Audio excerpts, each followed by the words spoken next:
hurt his motivational levels to get in shape. And I think in terms of like the reaction to that Men's Health story, I think I was guilty of it, and a lot of us were, of missing like the most important part of the story in between the sort of chortling about Luka finally getting in great shape. I mean, he's always been in good shape. You can't be an NBA player at that level and not be in very good shape. And chortling about the Mavericks and who should be angry, or should the Mavs be mad? Should Mavs fans be mad? Should Lakers fans be happy? All this. We missed the most important part. If this lasts, and we've seen periods of Luka getting in shape and then getting back into less good shape, I don't think we've ever seen him look like this. If this lasts, the big story is the Lakers have a top 3 NBA player in the kind of condition he's never been in his career. Like, that's the story. And then that made me think of LeBron James.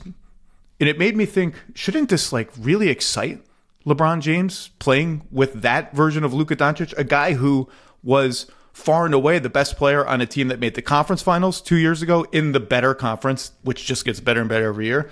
And they made the finals a season and a half ago, whatever it was, like very recently, the 2024 finals.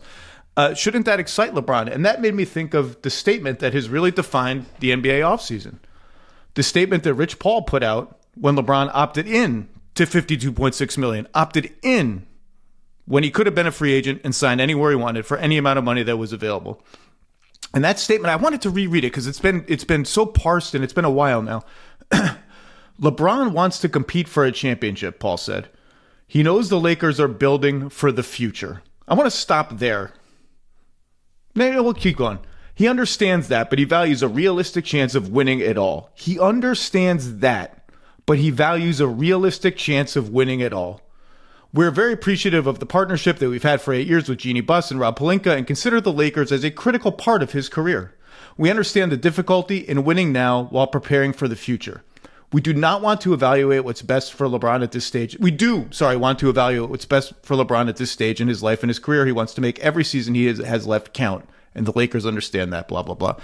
It sounds like he's talking about like a team that is going tanking around him when they have this player, Luka Doncic, who looks like this. And by the way, I